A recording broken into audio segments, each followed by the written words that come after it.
వికారాబాద్ జిల్లాలో రైతుల భూముల అంశంపై ఉద్రిక్తత పరిస్థితులు ఏర్పడ్డాయి.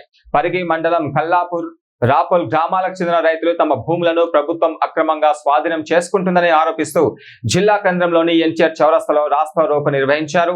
ఈ నిరసనకు విశారదన్ మహారాజ్, కలవకుంట్ల కవిత మద్దతు తెలిపారు. రైతులకు స్పష్టమైన హామీ ఇచ్చేంత వరకు రాస్తా రోకోను ఆపబోమని విశారదన్ మహారాజ్ పేర్కొన్నారు. రైతులకు న్యాయం జరిగే వరకు ఉద్యమం కొనసాగుతుందని స్పష్టం చేశారు. ఇదే సమయంలో వికారాబాద్ జిల్లా కలెక్టర్ దీపక్ తివారీతో కల్వకుంట్ల కవిత ఫోన్లో మాట్లాడినప్పటికీ రైతుల భూముల విషయంలో స్పష్టమైన హామీ రాకపోవడంతో నిరసన కొనసాగింది.